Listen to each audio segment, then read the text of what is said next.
fala comigo agora. Senhor, fala comigo agora. Senhor, fala comigo agora. Amém, queridos? Por favor, quem trouxe suas Bíblias, abra, por favor, no livro de 1 Reis, capítulo 19. 1 Reis, capítulo 19.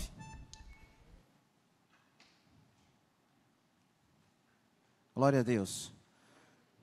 Mais uma vez eu desejo parabéns para minha bispa. Aqui é minha segunda mãe. Já falei isso para ela várias vezes. Minha bispa que tem me abençoado tremendamente, né?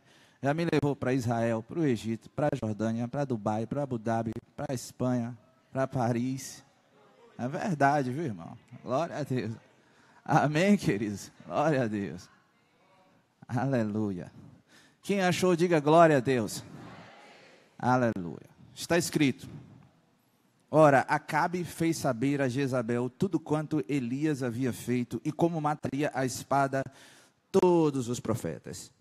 Então Jezabel mandou um mensageiro a Elias a dizer-lhe: assim me faça os deuses e outro tanto, se até amanhã, a esta hora, eu não fizer a tua vida como a de um deles. Quando Elias ouviu isso, levantou-se e correu para escarpar com a vida. E foi, e chegando a Beersheba, que pertence a Judá, deixou ali o seu moço.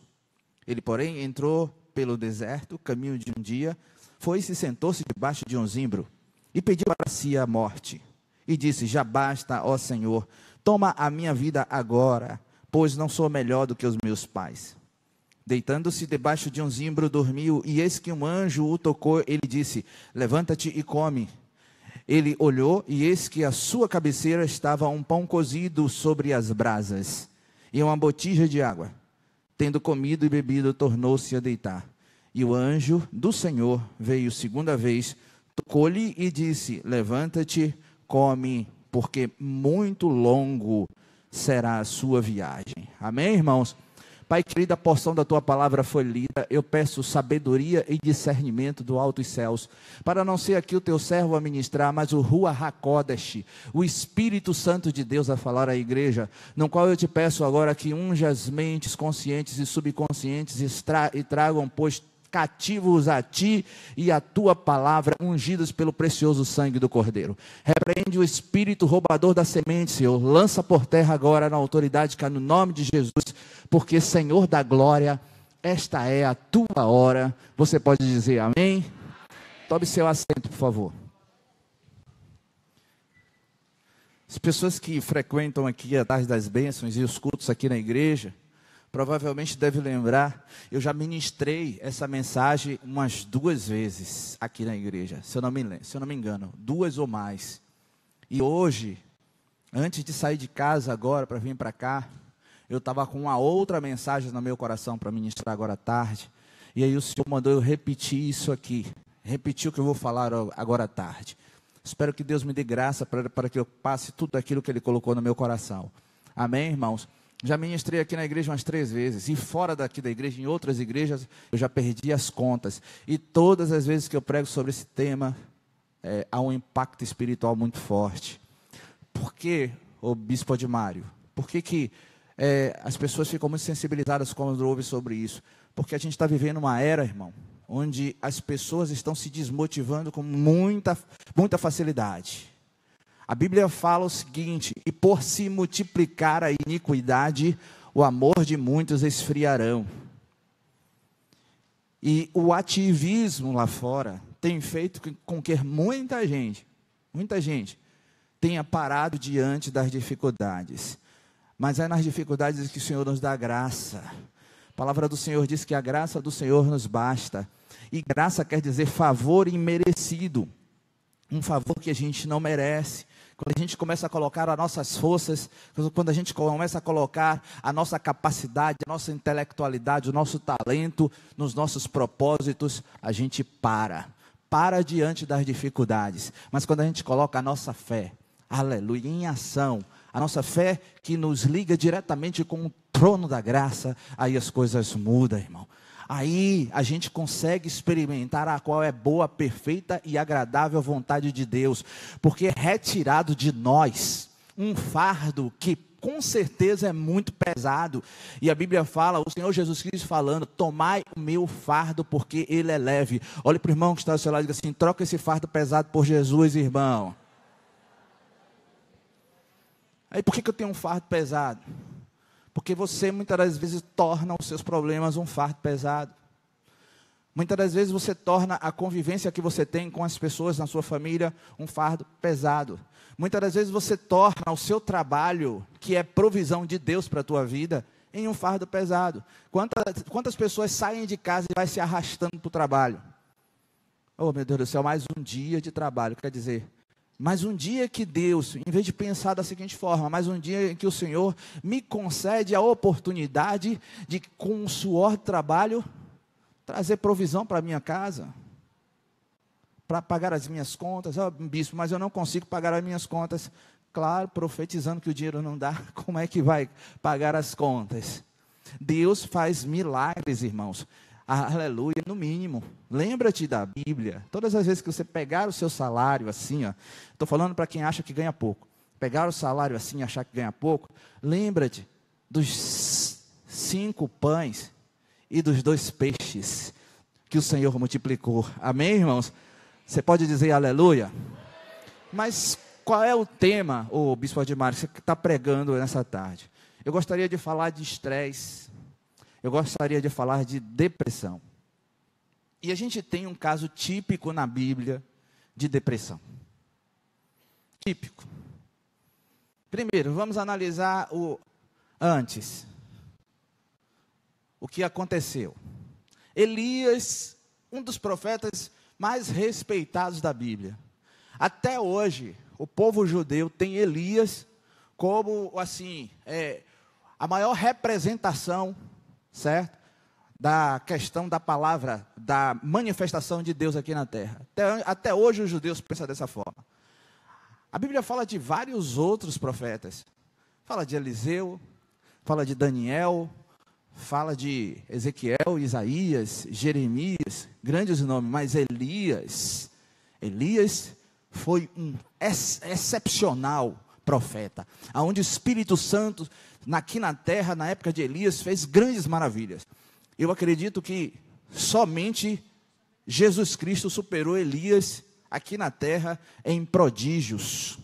Elias, irmão, correu mais do que cavalos. Os cavalos iam correndo, Elias correndo do lado do cavalo.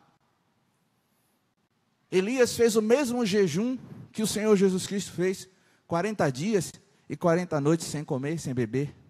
Elias andou 3 anos, irmão, no deserto, porque Deus havia dado essa ordem a ele. Elias orou e ficou 3 anos em Israel sem chover, sem cair uma gota de chuva, porque Israel estava debaixo de pecado. E um dia, quando toda Israel estava tomada pelos profetas de Baal, de Acera, Israel era governado por uma mulher, a esposa do rei. O rei era Acabe, judeu, mas quem governava era uma mulher cirofenícia, Jezabel, uma mulher pagã, que pegou todos os seus ídolos e trouxe para Israel. E com mão forte, com ditadura, ela fez com que as pessoas passassem a adorar a Baal e a Acera. Israel virou um caos. Deus não ouvia mais as orações do povo, exceto a oração de Elias. Amém? E um dia, Elias quase ia ser apedrejado, porque disseram para o povo que não tinha chuva. Se não tem chuva, não tem comida, não tem provisão. Amém, queridos? Se você está entendendo, diga aleluia. Não tem comida, não tem provisão, não tem trabalho. A culpa era de Elias. Aí o povo foi apedrejar Elias. Foi matar Elias. E aí Elias disse assim, bora fazer o seguinte. Vocês acham que a culpa é minha? Vamos fazer o seguinte. Vamos lá para o Monte Carmelo. que é muito alto o Monte Carmelo. Lá do Monte Carmelo a gente vê toda Israel lá embaixo. E aí, naquela montanha, vai ficar todo mundo lá e todo mundo vai ver. E vem também os sacerdotes e profetas, tanto de Baal como de Acera, subam ao Monte Carmelo, e lá nós vamos orar. E o Deus que responder com fogo, aleluia, esse é o verdadeiro Deus. Aí o povo disse, boa essa palavra, boa essa palavra. Então começaram, 6 horas da manhã. Tudo em Israel começa às 6 horas da manhã, a hora primeira. 6 horas da manhã ali no Monte Carmelo, levanta-se 2 altares. Um altar onde os profetas de Baal e de Acera eram 850 pessoas, sendo 400 que invocavam Baal e 450 que invocavam Acera. Acera, irmão, é uma outra entidade que os pagãos, cultuavam. E eles começaram de 6 horas da manhã e invocaram a Baal até 3 horas da tarde. 9 horas de invocação. E nada de Baal se manifestar. Nada de Baal mostrar o ar da graça. Nada. Quando deu por volta de 14 horas, Elias começou a zombar. Ele começou a dizer, grita mais alto. Talvez Baal esteja dormindo. Fala mais alto aí, chama a atenção de Baal. Sangue à torta e à direita ao redor do altar, mas não era sangue da oferta, era sangue dos próprios sacerdotes, que se cortavam com lã, com estiletes, com um monte de coisa, que faziam vários tipos de rituais, e quando foi 3 horas da tarde, eles estavam exaustos e pararam de adorar a Baal e a Acera. E aí Elias tomou a frente e passou agora a invocar o Deus, aleluia, de Israel. Você pode dizer amém, irmão? Primeira coisa que Elias fez, isso serve de lição para todos nós. Ele disse, repara o altar. O altar estava todo destruído, porque o altar havia sido um lugar de adoração a Acera e a Baal. E aonde tem a adoração a Acera e a Baal, não tem adoração a Deus. É necessário reparar. Olhe para o irmão que está do seu lado e diga assim, o altar aí, irmão, representa a sua vida. Amém? Aonde tiver um outro tipo de adoração, Deus não vai operar. Que tipo de adoração? Não sei. Talvez você adore o dinheiro que você ganha, talvez você adore sua casa, talvez você adore seu marido, talvez você adore seus títulos, talvez você adore sua família, talvez você simplesmente adore a televisão, ou talvez você adore determinado partido político, ou sei lá, aonde tiver uma adoração, em que o Senhor não é a primazia, e nem apenas a primazia, não pode haver o segundo, nem o terceiro, nem o quarto. Porque Deus não divide a glória dele com ninguém. Amém, queridos? Glória a Deus. Primeira coisa, repare o altar. Depois do altar reparado, o altar arrumado, aí Elias disse o seguinte, faz uma vala, um rego em volta do altar. Faz uma abertura onde possa se colocar água. E ali colocaram 15 litros de água em volta do altar. A água simboliza o Espírito Santo de Deus. Se você já está com o seu altar arrumado, se você já arrumou a sua vida espiritualmente, agora se encha do Espírito Santo de Deus. Como é que você se enche do Espírito Santo de Deus? Orando, jejuando, buscando e procurando fazer a vontade dEle. Você pode dizer, glória a Deus, irmão. Aleluia. Depois do altar arrumado, ali o Espírito Santo, envolto do Espírito Santo, isso na língua grega chama-se batismo, é você mergulhar nas águas, Batismo, mergulhar nas águas. Ali tudo cheio, ser cheio de Deus, e aí Deus vai operar, você pode orar, falta mais alguma coisa. Aí Elias diz assim, coloca a oferta no altar. Amém, irmãos? Então, quando Deus olha de lá para cá, para responder a oração, Ele vai até o altar, e Ele não quer encontrar altar vazio, tem que haver oferta no altar. Vem esse bispo falar de dinheiro. Não, você que é avarento, porque toda vez que se fala de oferta, você pensa logo em dinheiro. Oferta não quer dizer só dinheiro não, irmão. Oferta, principalmente, a principal oferta que Deus requer de cada um de nós é o nosso coração. Amém, irmão? Se você estiver disposto a doar o seu coração, Ele está na porta batendo, esperando você abrir. Se você abrir, Ele vai entrar, vai fazer morada, vai comer com você, vai morar ali, e ali vai estabelecer, aleluia, o reino dEle. Você pode dizer glória a Deus? Então, por favor, aplaudam o Senhor Jesus Cristo de Nazaré, que é digno de toda a honra, de toda a glória. Pronto. Altar arrumado, cheio de Espírito Santo, oferta no altar. Não precisa fazer muito esforço. Não precisa fazer uma oração eloquente de horas. Não precisa.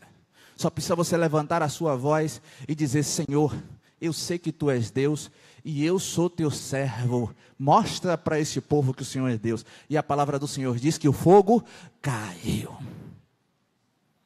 Fogo caiu. Tem gente que diz assim: para Deus falar comigo, eu tenho que passar a madrugada toda orando. Complicado. Eu preciso passar 3 horas orando para Deus falar comigo. Deus fala com você, irmão, sem você precisar nem orar. Se você estiver na presença dEle. Se sua vida estiver no altar, você não precisa nem orar. Ele fala com você. O que você precisa fazer, em vez de ficar fazendo esses tipos de sacrifícios, gospel, é se aproximar dEle. Achegai-vos a mim, e eu vos achegarei a vós outros, diz o Senhor. Não estou dizendo para você não orar. É melhor, se você for orar 3 horas, madrugada toda, ótimo. É sinal de que você está buscando ter conhecimento de Deus, você está buscando ter intimidade.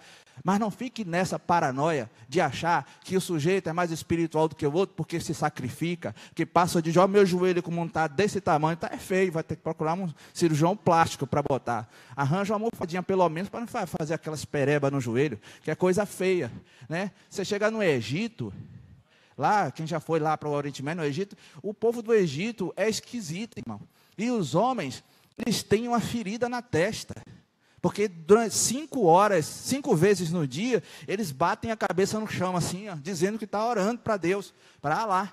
E você olha para a cara deles, está lá, uma ferida bem aqui no meio da testa. Isso é bonito? Não é. Está agradando a Deus? Com certeza não está. Porque a palavra do Senhor diz que o sacrifício para Deus é um coração quebrantado e contrito, a qual o Senhor jamais rejeita. Aonde é que está escrito isso? Salmo capítulo 51, versículo 17. Amém, queridos? Glória a Deus. Pois bem, Elias ora, o fogo cai. A Bíblia fala que o fogo consumiu a oferta, lambeu as águas, matou os profetas de Baal que estavam próximos, e aqueles que escaparam do fogo foram mortos à espada. Aí Elias parou e pensou da seguinte forma: glória a Deus, aleluia, glória a Deus, a minha vitória chegou. O povo de Israel agora vai perceber que só existe um Deus, está tudo resolvido. Shalom, meu bispo, a palavra está com o senhor.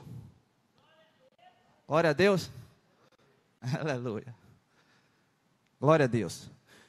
E então, queridos, o fogo caiu, consumiu o holocausto, e Elias ficou muito feliz. Aí o que acontece? Elias, naquele mesmo dia, ele fez uma oração, que foi aquela oração, queridos, que ele estava no cume do monte, lá no Carmelo mesmo, lá no cume. Eu não falei para vocês que lá do Carmelo dá para ver todo Israel, e não dá para ver só todo Israel, dá para ver o Oriente Médio, né? Inclusive, hoje, nos dias de hoje, eles construíram lá um tipo de um mirante, e de lá você tem uma vista maravilhosa, daquele cume, daquele monte. Elias estava lá, e chegou um moço do lado dele. Esse moço era um moço de Acabe, quer dizer, um empregado de Acabe, e perguntou para Elias: Elias, quando é que vai voltar a chover? O povo está sofrendo muito. Tudo bem que você orou, isso foi punição para os reis, mas em contrapartida, o próprio povo está sofrendo. A palavra do Senhor diz que mata-se os pastores e as ovelhas ficam dispersas. Quer dizer, o pastor sofre, mas as ovelhas sofrem junto com ela. Aconteceu isso com Israel, quando o rei Davi pecou, mandou contar o povo de Israel, certo? Por conta daquilo ali que ele não deveria ter feito, o orgulho chegou ao coração dele, ele queria saber o tamanho do seu exército, e a palavra do Senhor diz que por conta daquele erro, morreu 32 mil pessoas. Quer dizer, 32 mil pessoas inocentes morreram por causa do pecado de Davi. Então, quando a gente chega aqui e diz assim, irmão, ore pelos seus líderes, ore pelos seus pastores, né? Procure saber como é que eles estão. Muita gente até, né, fica até chateado. O que é isso, tal, não sei o quê. Pastor já tem tanto privilégio, pastor isso, pastor aquilo. Não, é Bíblia, irmão. É Bíblia. Bíblia você não contesta, Bíblia você faz o que a Bíblia está mandando, você obedece, pronto, final. Né? Amém, queridos? Glória a Deus. Então eu estava onde mesmo? Eu estava em Elias, lá no cume do monte. E aí Elias olha para o céu, e lá no céu, o céu estava bem azul.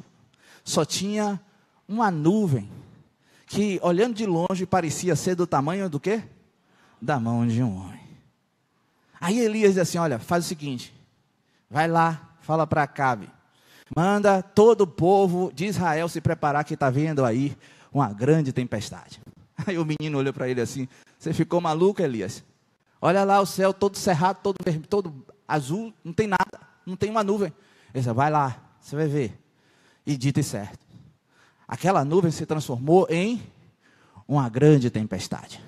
2 vitórias significativas na vida do ministério de Elias. Só que quando Elias desce do monte e vai embora, ele chega lá embaixo, ele encontra um mensageiro que diz o seguinte para ele, Elias, Jezabel ficou sabendo do que você fez, está furiosa, e diz que vai, cortar a sua cabeça, vai fazer a mesma coisa que você fez com os profetas. Aí a palavra do Senhor disse que Elias teve medo. Observe, Elias o quê? Teve medo.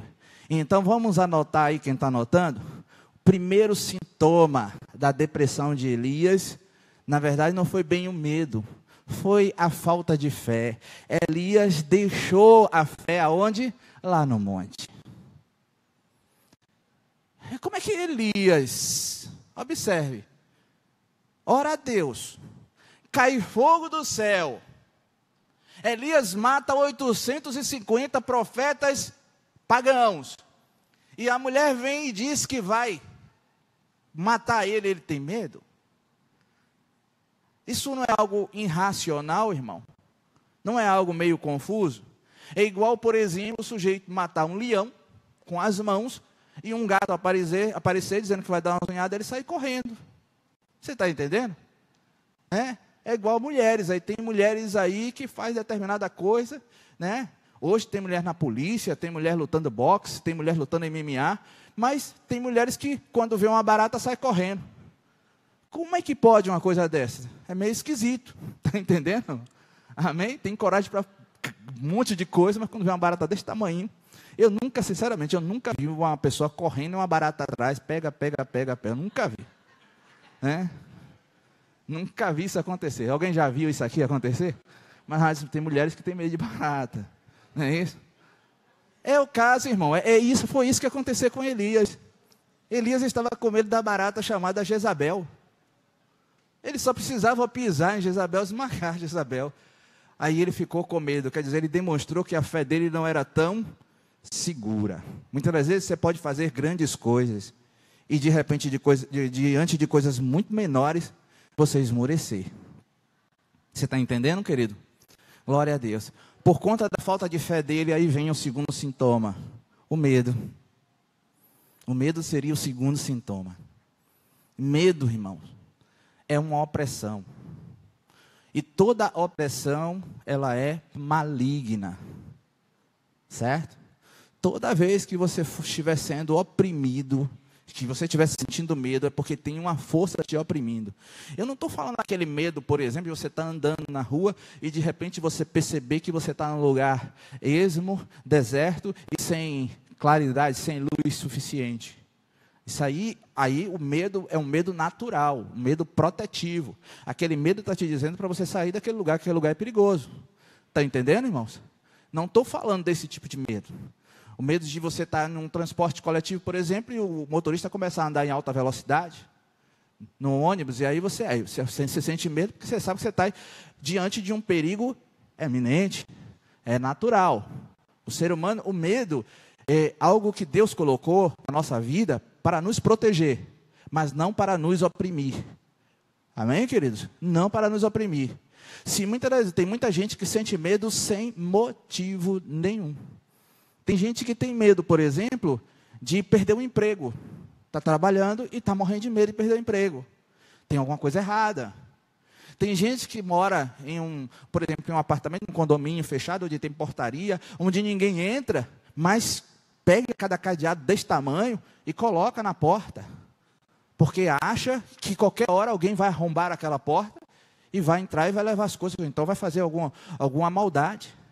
Certo? E esse tipo de medo paranoico, isso é uma opressão maligna. Se você estiver sentindo algum tipo de medo semelhante a isso que eu estou falando, na autoridade que há no nome do Senhor Jesus, receba a sua libertação agora, em nome de Jesus. Eu repreendo esse espírito de medo que tem te oprimido, que tem feito com que você pare, que tem feito com que você não avance, não cresça, não tome posse daquilo que Deus prometeu para a tua vida. Você pode dizer amém? Glória a Deus. Aí a Bíblia fala, nós lemos parte do texto, que Elias chamou o moço que andava com ele, e disse que a partir daquele momento, aquele rapaz não precisava mais andar com ele, auxiliá-lo. Aí Elias passou a andar o quê? Sozinho. Queridos, se existem pessoas que não gostam de companhia, de vez em quando ficar sozinho é muito bom, não é, irmão? É ou não é? É bom, mas o tempo todo, aí é problema. Nós somos um ser sociável.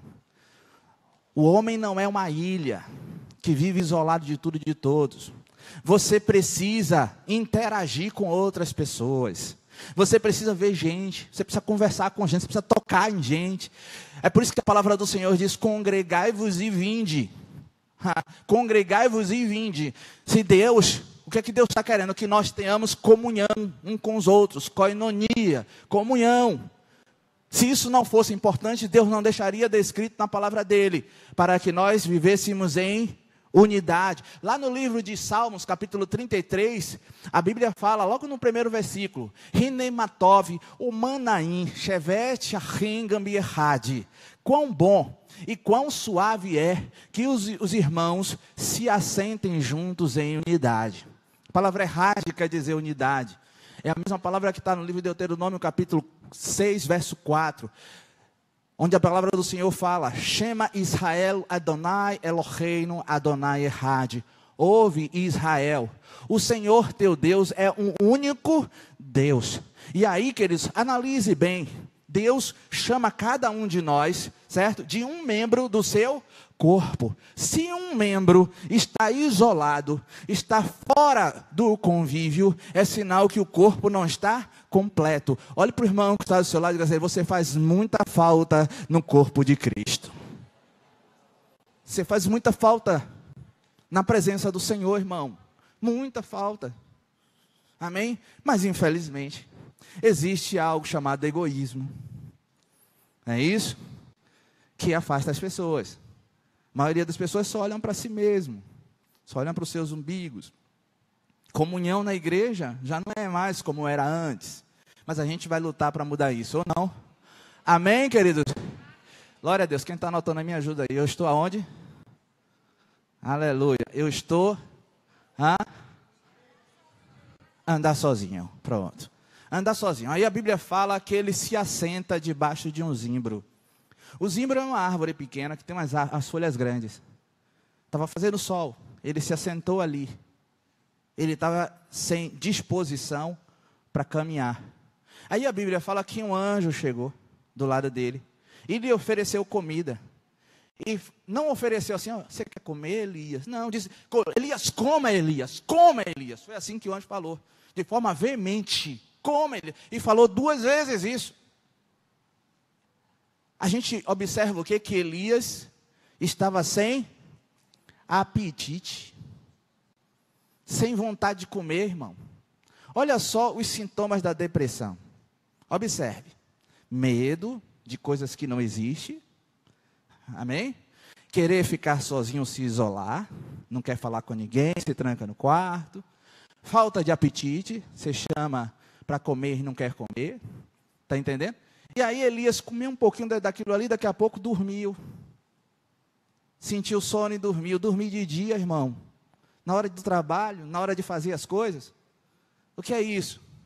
Isso chama-se indolência, preguiça. Olha aí o quarto, para quem está anotando, quarta característica da depressão, certo? Falta de ânimo, amém? E a palavra diz o seguinte, a palavra do Senhor diz, né, que nós devemos ter bom ânimo.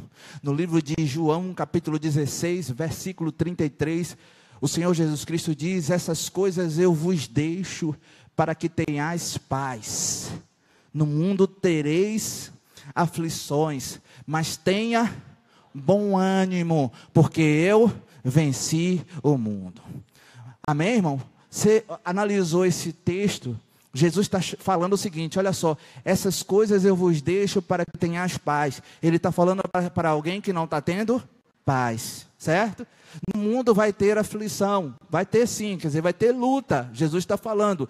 Mas ele diz assim, ó, tenha bom ânimo, quer dizer, se anime, porque eu vou vencer essa sua luta, eu vou vencer essa sua batalha, amém, irmão? Agora, se você mesmo se entregar a essa batalha, se você mesmo achar que está tudo perdido, aí ele também vai cruzar os braços, porque Jesus opera mediante a tua fé. Um dos nomes do Senhor Jesus Cristo é autor e consumador da nossa fé. E se não tem fé, como é que ele vai atuar naquele momento ali?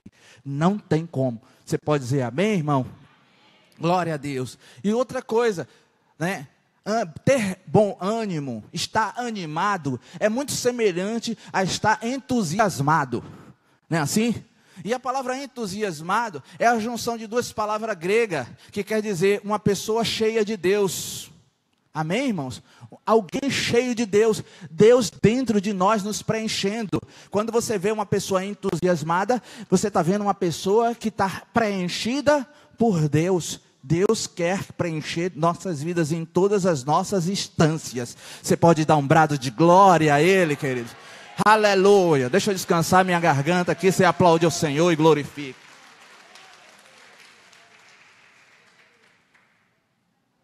Ainda tenho 14 minutos. Termina 5 ou 5:30. Oh, glória a Deus. Acho que eu vou ter que completar a semana que vem. Aleluia. Estou muito longe de terminar ainda. Essas coisas chegar, a gente chega lá, né, pastora? A gente chega, ainda tem que orar ainda por Israel, que é fundamental. Amém? Certo, então a gente está no quarto, que é falta de ânimo. De tanto o anjo insistir. Depois você vai pegar o livro de 1 Reis e vai ler o capítulo 18 e o capítulo 19. Tá certo, querido? Você vai chegar em sua casa, você vai ler todinho ali com calma, vai reler de novo, tá? Aí você vai entender.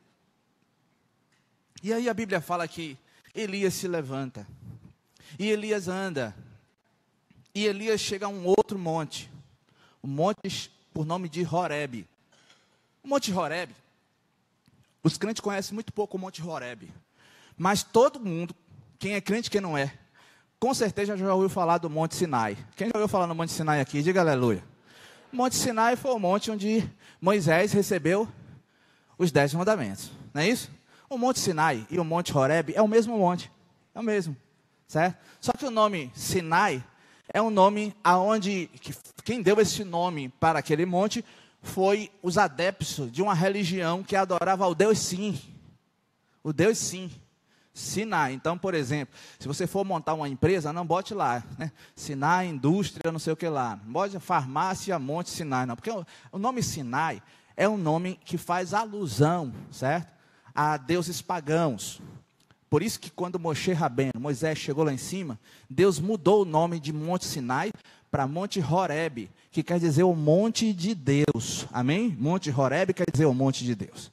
E ali naquele momento ali, que Elias chega no Monte Horebe, a primeira coisa que ele fez foi tentar se isolar. Ele entra numa caverna, irmão. Olha aí. entra numa caverna. Quando o anjo chega, a Bíblia fala que Elias pediu a morte, quer dizer, desejou o suicídio. Você já viu uma pessoa depressiva querendo se matar? Corta os pulsos e tenta morrer, e faz aquela coisa, aquela confusão toda. Com relação a Elias, eu tenho minhas dúvidas, né? Porque se ele quisesse morrer, ele iria lá dar um abraço em Jezabel, né? Jezabel disse que ia matar ele não fugiria, né? Mas a Bíblia fala que ele pediu a morte. E aí a Bíblia fala que Deus bradou do céu e disse: Elias, o que você está fazendo aí? Elias sai da caverna. E quando Elias sai da caverna, Elias viu um vento que saiu derrubando tudo, uma tempestade. E Elias viu também cair fogo. Olha só, vento, tempestade e fogo, nesse contexto aqui, quer dizer tribulação, problemas, dificuldades. Quem está passando, certo, por esse estresse absurdo, por esse princípio de depressão, certo, só vê da vida isso. Dificuldade. Até mesmo porque, né, falta de ânimo para vencer, para caminhar, né, preguiça, indolência, e a pessoa vai ver o quê? Problema. Problema pequenininho se torna um problema enorme. Um anão se torna um gigante. Foi isso que Elias estava vendo.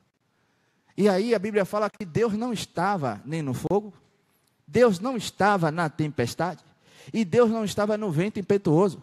Quer dizer, Deus não está nessa sua tribulação, irmão, nesse seu problema, nessa sua luta. Não está.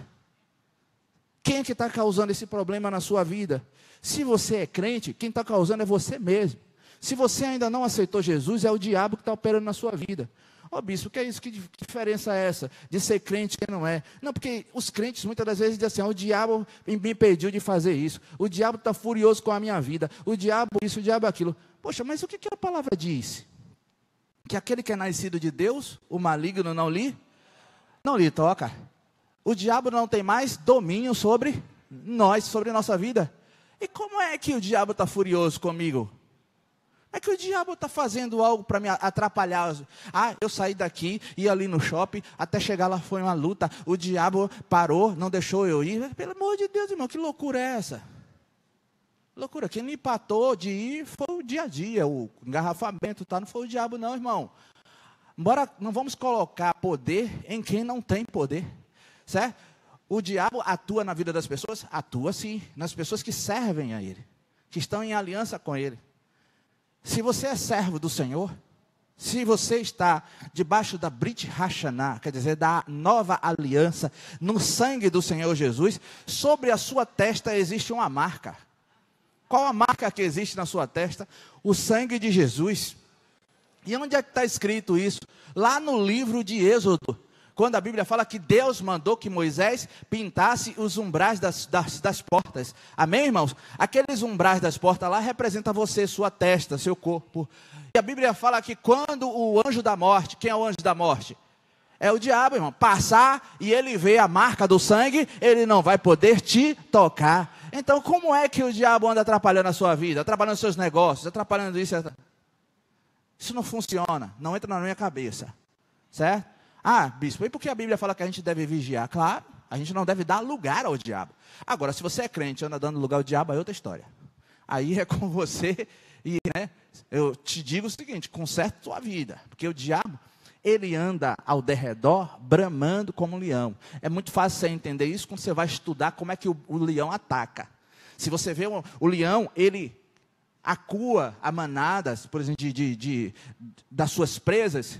Ele corre por fora, certo?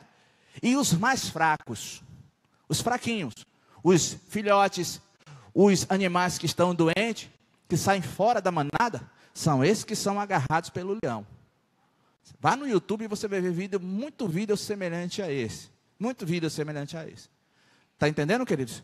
Então, amados, glória a Deus. Elias teve um outro sintoma na vida de Elias, foi achar que era o centro de tudo. Quando ele disse assim, olha, todo mundo aí em Israel está adorando a Baal, somente eu. Todos os profetas morreram, só ficou eu sou o único. Aí Deus disse, você é o único, Elias? Existem 7.000 que eu separei, que não dobraram o seu joelho a Baal e não beijaram Baal. Como é que você é o único? Quer dizer, o cara está olhando somente para ele mesmo. Aí a gente observa um egoísmo, né, irmão? Todo egocêntrico, o cara é egocêntrico, que é você que é professor? É o que está no centro, não é isso? Ele acha que ele é melhor do que todo mundo. Sentimento de superioridade. Eu sou melhor porque eu sou assim. Eu sou melhor porque eu sou de determinada forma. Eu tenho muito mais títulos do que você. Eu tenho muito mais habilidade. Eu tenho muito mais eloquência. Eu tenho muito mais unção. Eu tenho, eu sou isso, aquilo. Só existe um eu sou.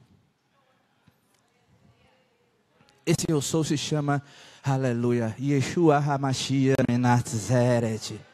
Eu sou o que sou, eu serei o que serei, e eu serei aquilo que você precisar que eu venha a ser. O que é que você precisa que Deus seja? Você pode dizer glória a Deus. Porque se você precisar de paz, Ele entra com a paz dEle sobre a tua vida, porque Ele é Jeová Shalom, Deus que é a tua paz. Se você precisa de provisão, Ele entra com a provisão, porque Ele é Jeová Jireh, o Deus da tua provisão. Se você precisa de proteção, Ele é Jeová Nissim, o Deus que te protege. Se você está se sentindo fraco, Ele é El Gibor, Deus forte, para te sustentar com a sua destra de poder e grande glória. Se você está se sentindo sozinho, querido, Ele é Emanuel, o Deus conosco. Shemael, o Deus presente. Ele está presente na sua vida, muito perto de você, muito mais do que o ar que você respira. Aleluia. Se você está sendo ameaçado, Ele é Jeová Tzvaot, o Senhor dos exércitos, para pelejar as suas guerras. Se você está se sentindo injustiçado, Ele é Jeová Tzikenu, o Senhor que é a sua justiça. Se você caiu e quer se levantar, Ele é El Malech Hamim, o Deus cheio de misericórdia, para te perdoar, para te levantar. Se você caiu uma vez, Ele te levanta uma vez. Se você caiu 10 vezes, Ele vai te levantar 10 vezes. Você cai 1000 vezes, 1001 vezes Ele te levanta. Você pode dar um glória a esse Deus maravilhoso. Aleluia. Que te conhece. Desde o ventre da sua mãe te conhece. Não te colocou nessa terra para você sofrer. Ele te colocou nessa terra nem para você ser vencedor. Ele te colocou aqui para você ser mais, muito mais do que vencedor. Aleluia. Esse Deus que por você tudo executa. E quero te dizer uma coisa que você tem que se lembrar todos os dias, principalmente quando acordar, ir na frente do espelho e se lembrar que Ele morreu naquela cruz. Foi uma morte cruenta, derramou todo o sangue dele ali, até as vísceras dele aparecer dos cortes, das chicotadas que Ele levou por você. Lembre-se disso. Quando cravaram num pulso dele um cravo de metal desse tamanho aqui, irmão, 20 centímetros, dessa grossura, todo enferrujado, em cada uma das mãos e nos pés dele. Ali ele ficou durante 6 horas agonizando e lembrando de você, lembrando da tua vida, lembrando do teu coração, lembrando, irmão, da semente que ia cair na terra, ia brotar, ia sair o trigo, e desse trigo alguém ia pegar, ia fazer um pão para você daqui a pouco, quando chegar a noite, sentar na tua mesa e comer. Na cruz ele estava se lembrando disso. Ele estava se lembrando, irmão, do teto que ele estava fazendo para que se chover, você não se molhar. Para que quando o frio bater, as paredes estarem lá intactas e o frio não permanecer e não te matar de frio. Esse Deus que você tem que glorificar. É esse Deus que você tem que exaltar. É esse Deus que você tem que amar e honrar. Esse Deus. Eu não tenho como continuar porque eu não tenho tempo. Próxima vez a gente continua essa ministração. Você pode dizer amém? Mas eu tenho certeza que Deus já falou com você. Deus já falou tremendamente. Você vai sair daqui transformado, porque a palavra de Deus não volta vazia, mas faz aquilo que apraz o coração dele. Aleluia. E tem pessoas que entraram aqui nessa tarde cansadas. Quando ouviu a ministração, quando nós começamos a falar sobre depressão, começou a se encontrar diante das palavras que estavam sendo ministradas. Deixa eu te dizer uma coisa, querido. O Senhor Jesus Cristo, ele disse algo interessante. Ele disse o seguinte: olha, vinde a mim, todos aqueles que estão cansados e sobrecarregados, e eu vos aliviarei. Mas você precisa ir a Ele. Você precisa dar um passo. Você lembra como Jesus morreu? Na cruz, né? Mas como? De braços abertos. E Ele está agora aqui, ó, nesse altar, nessa tarde. Bispo, como é que você sabe que Ele está aqui? Porque está escrito, e Ele vela pela sua palavra para cumpri-la. Aonde tiver 2 ou mais pessoas reunidas em meu nome, ali eu estarei. Será que Jesus está aqui? Moisés, quando estava no Monte Horebe, no Monte Sinai, ele pediu a Deus para ver a glória. Eu quero ver a tua glória. Ali, a tradução ali está errado, irmão. Correto era a presença. Eu quero ver a tua presença. Sabe por quê? Glória, Moisés já tinha visto. Moisés já tinha visto a glória de Deus lá no Egito. Deus acabando com o faraó, acabando com todo o Egito. Ele já tinha visto a glória de Deus no deserto, sustentando quase 3 milhões de pessoas no deserto. Mas ele queria ver a presença de Deus. E a presença do Senhor, que Moisés viu apenas por uma flecha, hoje a gente está vendo aqui a presença do Senhor. Porque o Senhor Jesus Cristo disse que Deus, que Ele, aonde tiver 2 ou mais pessoas, Ele está presente. E Ele está presente aqui. Amém? E Ele veio nessa tarde para curar, para sarar e para libertar. Eu não senti nada, bispo. Como é que eu vou sair daqui sarado? Você não precisa sentir nada. A única coisa que você precisa ter é fé. Se você tem fé, você vai sair daqui sarado, curado e restaurado em nome de Jesus. E eu gostaria de falar para você que não fez uma aliança com Ele ainda. Quer dizer, não entregou a sua vida a Ele. Jesus é diferente do diabo. O diabo entra na vida das pessoas sem pedir licença. Só basta uma brechinha, ele entra e arrebenta com as pessoas. Toma conta da vida das pessoas. Jesus, para entrar na vida de alguém, essa pessoa tem que autorizá-lo. Essa pessoa tem que abrir a porta. E como é que eu abro a porta? Está lá no livro de Romanos. Que com sua boca, se você com a sua boca confessá-lo diante dos homens, ele te confessará diante de Deus. É assim. Amém? Então eu gostaria de saber se tem alguém aqui que ainda não entregou a sua vida para o Senhor Jesus.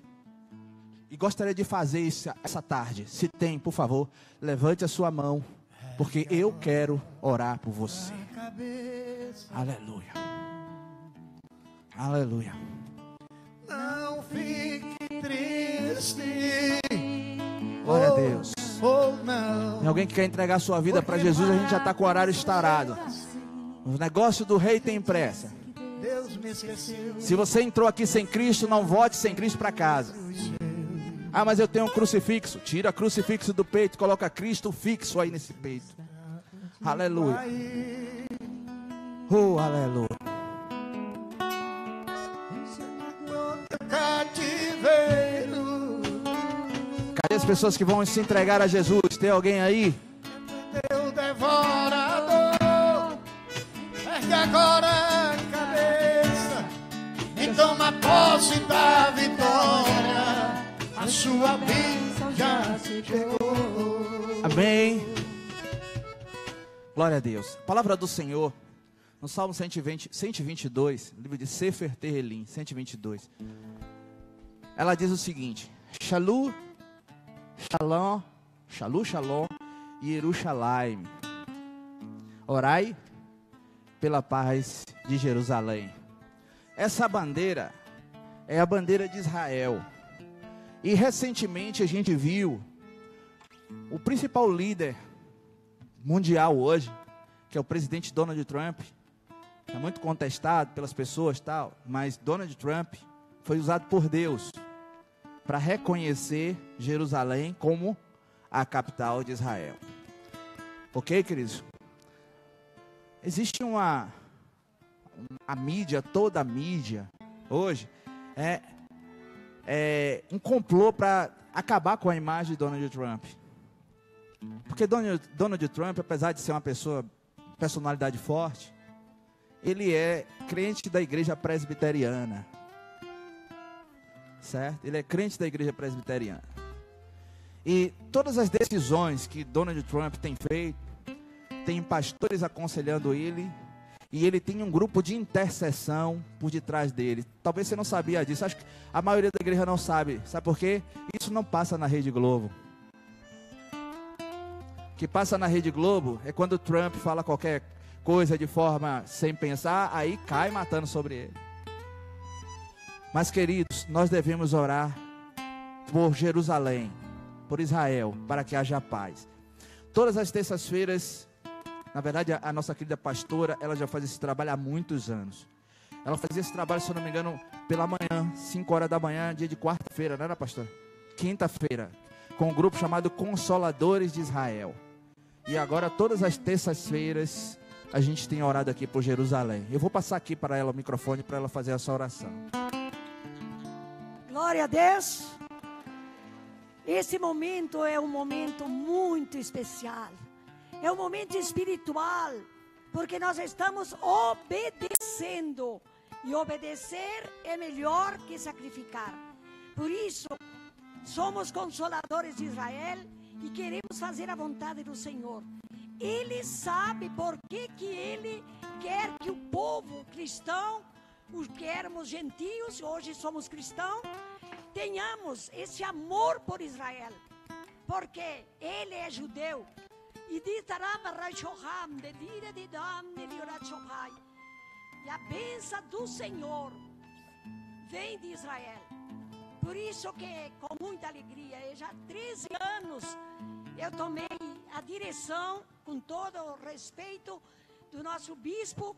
Ele me autorizou a ser a líder dos Consoladores de Israel.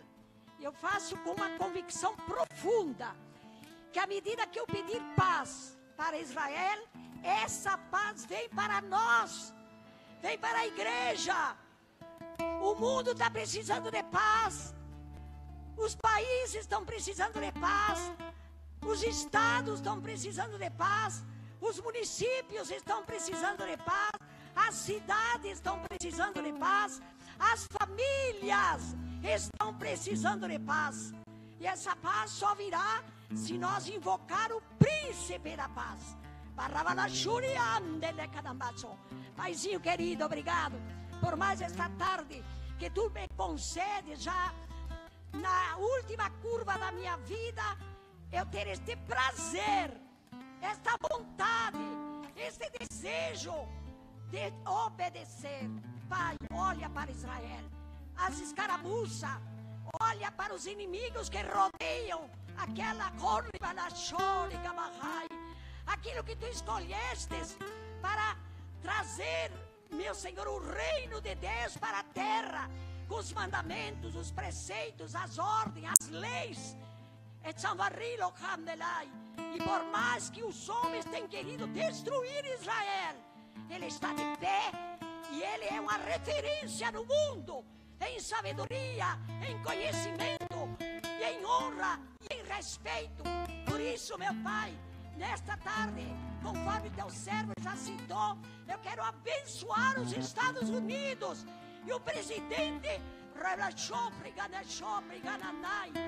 Donald Trump, porque ele reconheceu e quer estabelecer o consulado dos Estados Unidos lá em Jerusalém. Por isso, haja paz dentro dos teus muros, haja glória do Senhor naquele lugar. E simultaneamente, não podemos esquecer deste chão que estamos pisando, o Brasil brasileiro, de Iapoque ao Chuí, de norte a sul, de leste a oeste.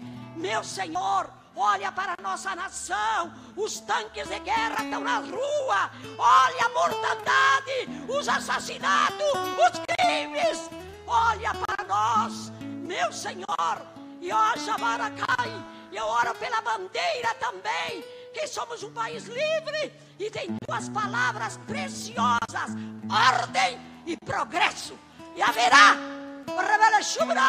sopra essa nuvem, meu Senhor, de delitos e pecados, perdoa esses homens e traz, meu Senhor, um refrigério. E eu sei que aconteça o que acontecer, a tua igreja, aqueles que creem, tu, Rabalachoprimbai, tu, meu Senhor, darás o escape para Candarabarabai. Mas eu entrego o Brasil neste ano turbulento de eleições, esse ano de, meu Senhor, de futebol, esse ano de tantas manifestações, tantos protestos, tantas fitas na beira de Tiapalacai. Os propósitos que os homens estão no coração, aqueles que não são para acontecer, faça desaparecer em nome de Jesus. A igreja do Senhor ora pelo Brasil e agradece, entregando nas mãos do Pai, do Filho e do Espírito Santo de Deus. E todo o povo diz amém. Shalom Adonai, shalom. Shalom Adonai, shalom. Shalom Adonai, shalom Adonai, shalom Adonai, shalom. Shalom Adonai, shalom Adonai, shalom Adonai, shalom. Glória a Deus. Amém, queridos? Aleluia. Recebam a bênção dos apóstolos. A graça do Senhor Jesus, o amor de Deus e a comunhão do Espírito Santo sejais com cada um de nós. Você pode dizer amém? Vamos dar as mãos e cantar o hino oficial de nossa igreja.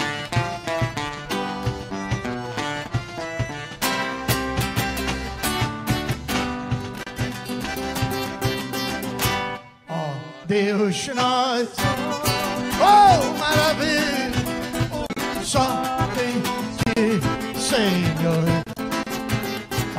para que o mundo veja em nós o teu amor, pois este é pra te adorar, Senhor, oh maravilha, oh Deus, nós somos um só.